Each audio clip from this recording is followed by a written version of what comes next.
Thank you all for coming. Very much appreciate it. Come on, guys. This is a wonderful day today. We're going to talk a little bit about one of the most important initiatives that we're getting a chance to work on since I became governor about 8 months ago. Very exciting because we have a potential to help West Virginians out in a way that we haven't been given an opportunity before. You know, there was a lot of talk for a number of months about what's in the big, beautiful bill. A lot of talks about taxes and extension of taxes and tax cuts, and we certainly applaud. We want to applaud that. We want to see economic growth for our state and across the country. And there were a number of changes within various public programs that we're always looking at and trying to adjust to. But there's one provision that, quite frankly, hasn't received enough attention. And it's significant because it has an opportunity to distribute $50 billion over 5 years across all 50 states to strengthen rural health care. And the way they've set up this program, there's $25 billion that will be evenly divided among the 50 states. And then there's discretionary dollars as well that will be allocated to the states based upon the application that they submit, based upon the rural nature of the state, and also various policies that the states elect to pursue. That provides an unbelievable opportunity for West Virginia to, as I'm fond of saying, move the needle on things that really matter to help our state. And so we've been looking at these provisions for a number of months, and we've been talking with CMS, with various people within the agency, and now we're eager to work with the release of the application on Monday. We're eager to work with the Trump administration on an initiative that I think is going to benefit our citizens. Now, I want you to think about this for a minute. If we submit a proposal that gets accepted, and I have confidence that that will happen, West Virginia is going to be receiving a minimum of $100 million per year over 5 years to focus on rural health care. Now, that's a minimum of $100 million. That by itself is really wonderful, and it has the potential to do a lot of good for West Virginians. But I want to go much further than that. I want to make sure that we're challenging our private sector to engage in matching, and I want this to really be truly transformational as the grant is described. I also want to make sure that we're putting our best foot forward to make a case to CMS that West Virginia is doing incredibly innovative work to move the needle, to improve those outcomes, and to make a real meaningful difference to rural health care in West Virginia, and if we succeed, across the country. We have a chance to get out in front and lead, and I'm really excited about this. So first of all, I want to thank President Trump. I want to thank our federal delegation. I want to thank RFK for his leadership at HHS, and CMS Administrator Dr. Oz, because I know I've had a number of conversations with him since he was nominated, and I know how much he cares about improving rural health and utilizing data to make a big difference for our country. So this Rural Health Transformation Program, I think it has the potential to be one of the biggest initiatives that you've seen us engage in. And I say that for a few reasons. We have a chance to help our citizens live longer, healthier lives. I've said this before, let's say it again. Maybe live a little bit longer, spend a little bit more time with family and friends, and focus on things that truly matter. We have an opportunity to reverse some of the terrible health trends that we've seen that have plagued our state for a long time. And I think the key to our application is to really go in and focus on things that we can meaningfully improve. You've all heard me say that it doesn't do any good to beat your chest about one win or another.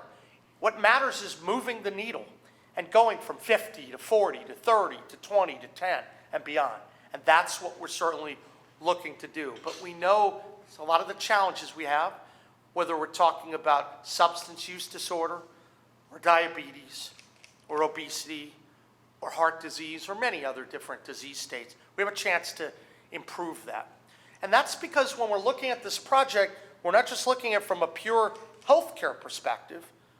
That's part of the reason why we're going to structure the program the way we are within our office. This is something that will involve our health agencies, and I'm very glad to be surrounded by our top cabinet talent here today in the healthcare arena. But it's also going to involve economic development.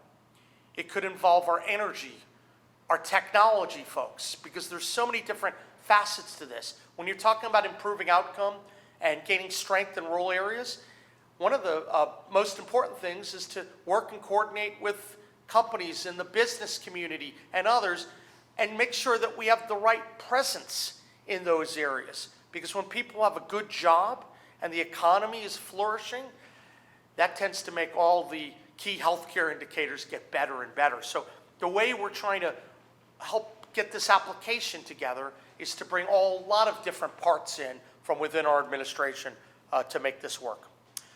This is a challenge. We have an application that's due on November 5th. That's a very aggressive schedule that the administration has given, and that's really why we're here today. We want to work hard within our administration, but we also want to reach out to the public at large. And I'm asking all the media who's here, I think a lot of people are here, and those who may not be here but are watching, we need to get the word out, because we have to tap into the best knowledge and experience that West Virginia has. We have to develop the right strategy that is truly transformational and put together an application that will transform rural healthcare and quality, but also helps position West Virginia for greater economic success. I've always been a believer that in order to move the needle, lift up our standard of living, you have to focus aggressively on economic development. We're doing that. And we're working once again on the fundamentals to make that happen. I think this initiative provides us with an opportunity to really bring the best and brightest together. And I'm happy to see there are a lot of different groups represented here today. You know, yesterday I had a chance to sit down with a lot of the leaders within the hospital community. Last week I spent a little bit of time with WVU Health. I've talked with Marshall. There are a lot of different players who are going to get very, very engaged in it. And we want to meet with all of the constituencies out there. If you're a company and you care and you have different ideas, we want to meet with you. If you're a trade association, we want to meet with you. If you're part of the general public and have good ideas, we want to meet with you. We always are a believer in having that transparency and getting the good ideas and leveraging that to submit the best application. And one I think that can help bring everyone together. So we're really excited to make this happen. There are a number of things that we have to do in this application. We have to support innovation in rural areas and look at the root causes of disease to improve prevention, chronic disease management, behavioral health, and many other disease states. We have to help rural providers and new entrants improve the delivery of care in a way that ultimately moves the needle on outcomes. Very importantly, CMS and others, and we certainly want to do this, we want to make sure we're attracting and retaining the right workforce. That's a challenge. We've talked about the importance of moving our workforce participation numbers up, but we know in healthcare that's a big problem. In some of our rural and what are considered frontier areas, we have to do even more to bring the right array of people. Not just primary care physicians or specialists, but our advanced practice nurses and our physician assistants, our pharmacists, our techs, all these different areas. That's so important. We have to also spark the growth of innovative care models and different types of payment arrangements that improve quality, lower cost, and also help move the right type of healthcare to lower cost settings. I know that was one of the goals that the authors of this provision had in mind. They timed these provisions out that you could begin rural health transformation, and then they have a number of the changes in Medicaid. I want to make sure we're making progress as soon as possible. Then also CMS wants to rely heavily on technology, and I think this is also an incredible opportunity for us. How do we use technology to expand access to healthcare, to treat patients, to improve data sharing, and leverage all of the knowledge that we collectively have in our state to improve outcomes. You're going to hear me talk about that a lot. But with all that in mind, we are now looking for your input. And I'm asking you, and I'm asking the media of our state to also get the word out. I want to thank the people that have already been writing about this, because we do want your input. We want to make a difference here. Opportunities like this don't come along often, where you can be very strategic in terms of using these dollars, not just throw money on the wall and hope it's going to stick, but really leverage it. Bring the private sector involved. Get matching dollars coming out of the private sector. And to bring other industries where we're really strong. We have some different ideas about how energy can play an important role in this, and data and technology. But we do want your input, and there's limited time to make that happen. So, if you're a legislator, if you're a healthcare provider, a pharmacy, a doctor, trade group, an employer, a nurse, a technician, or anyone in our state that could benefit from this program or have ideas about this program, please let us know. And we're providing information on our website.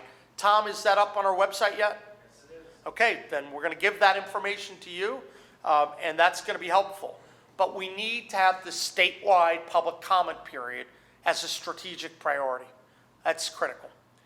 Your input's going to be essential to develop the best possible application. Once again, if we do a good application, we might get the statutory minimum, which would be $500 million. I think we should strive for much more. Private sector and other leverage, whether it's state, local, private, or more federal, there are great opportunities. Let me take a moment and give our website. www.governor.wv.gov. That's www.governor.wv.gov. At the top, you're going to find something called Rural Health Transformation Program. There are going to be a set of questions, and you don't have to answer all of them. There are a lot of questions up there, but we're just trying to elicit your thoughts on this. Answer what you can, and think about it that if there are good ideas, we may be able to take and help carve and maybe put into our application. We're open-minded, but we're going to be weighing and evaluating everything that comes in. There are a set of questions that list, but you can email your responses to rhtp@wv.gov. So you can send in your responses to rhtp@wv.gov. I'm assuming through our website, that's all information that's up there. So we need your help now, and we would like that help in by September 29th. Why such an aggressive timeline? About 12 days away? That's because the application is due November 5th, and we have a lot of work to do. We have a lot of meetings to do, a lot of input, and then we have to put a winning application together. So that's why we're being aggressive here, and I want to say thank you to all those who have already submitted ideas and who will be submitting initiatives in the upcoming weeks ahead. Today, I'm also pleased to announce we have guests from across the healthcare industry, including representatives from the Pharmacists Association, WVU Medicine, the State Medical Association, Rural Health Association, the Center for Rural Health Development, the West Virginia Hospital Association, the West Virginia Office of Emergency Medical Services, folks involved in home care, West Virginia Primary Care Association, Marshall Healthcare Network, and then we have WVU Health Sciences Department, and of course we have folks from within our administration. I'm asking everyone in West Virginia, please get your comments in so we can submit a proposal that is best of its class by November 5th. I want to go in and I want to make the best case for our state, and we're best when we're united and we have the ideas that go through a good vetting process. So that's the big news of the day. I want to now turn it over to our wonderful healthcare leaders within our administration. We're going to start by giving Dr. Arvind Singh, Secretary Singh, a chance to say a few words. Thank you, Governor Morrisey, and thank you for your leadership. Also, want to thank the Trump administration for making rural America a priority once again. This Rural Health Transformation Project, it's more than a federal program. It's a lifeline for West Virginia and our West Virginia residents. We all know the hard truth, as the governor mentioned. West Virginia ranks at the bottom of nearly every health metric, whether it's heart failure, whether it's infant mortality.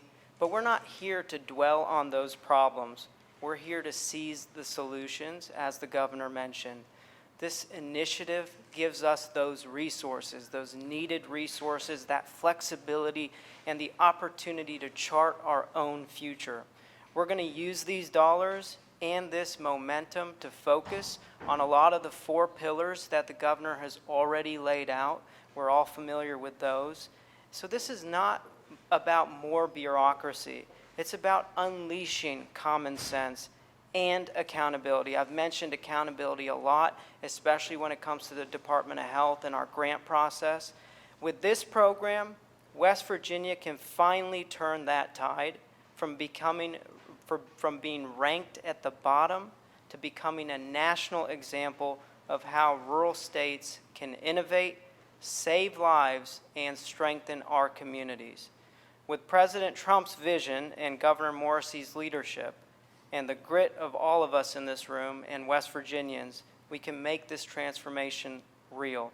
Together, we will deliver stronger lives, healthier choices, and a better West Virginia. That's our new mission at the Department of Health.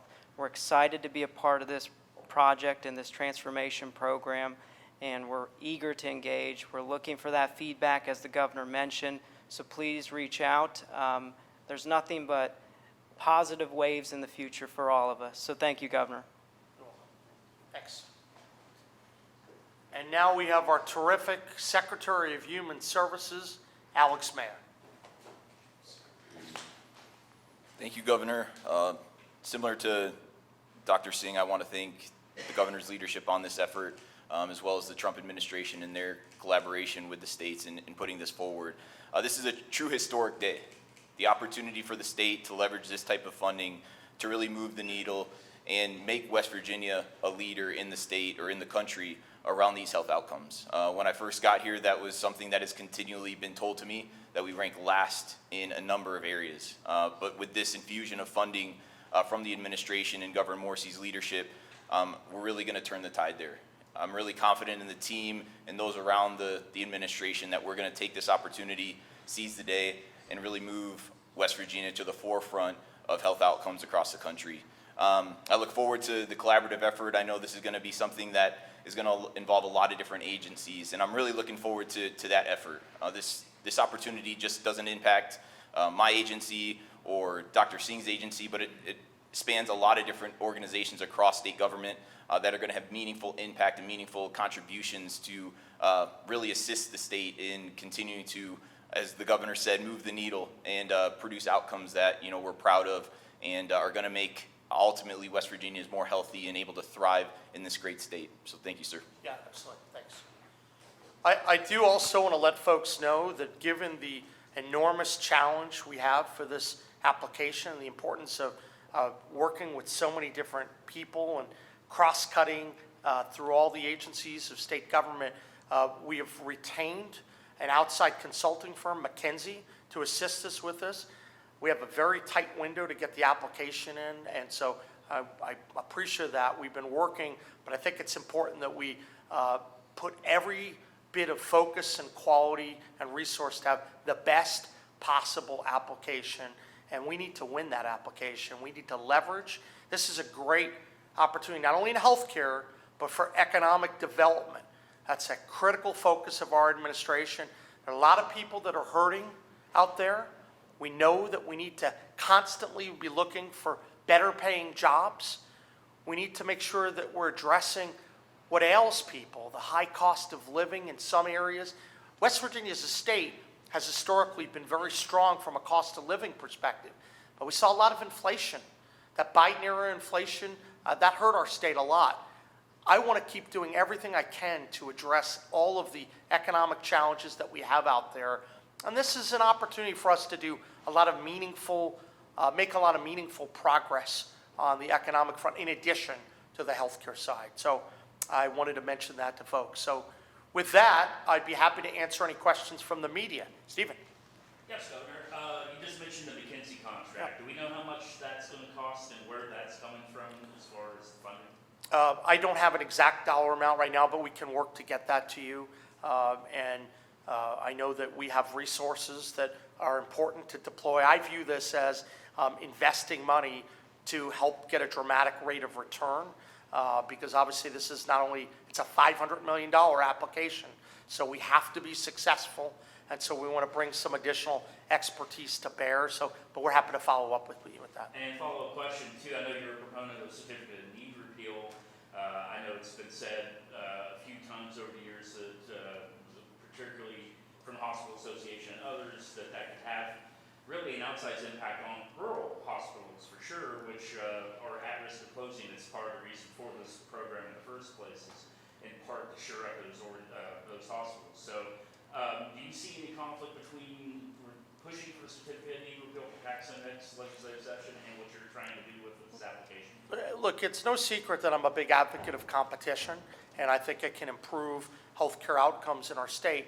But I'm here today to focus on how we can all work together. You know, I think that there are a lot of opportunities, a lot of areas in common where we can actually bring different parts of the healthcare community together to advance progress. And, you know, we know that the application asks where you are on various policies in terms of licensure status and compacts and competition issues. So we're going to look closely at all these different types of issues, but I also want to use this as an opportunity to bring all the different people together because there's so much opportunity here. And I was having a good conversation yesterday about the importance of the healthcare workforce, and we're talking a little bit about some of the old Public Health Service Act, the scholarships, the loans, and the grants of how people get recruited to rural areas, and how we might be able to make that more durable, more permanent. Part of what I'd like to do is not have these funding cliffs. I abhor that. You know, this put my old policy geek hat on, right? That I hate these programs that go like this and then the funding drops off. I don't think that's being honest with people. That's part of what you saw with the budget discussions this year. We always talk about ongoing expenses matched with ongoing revenue.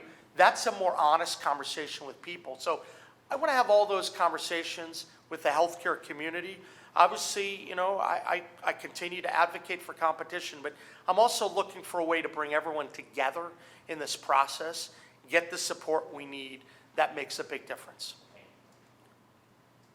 I have to let you ask a question. I am going to write about this, but I have a question not about this. I want to ask about BEAD, Okay. specifically the communities that are now left out of the application. What is your hope for the future for them?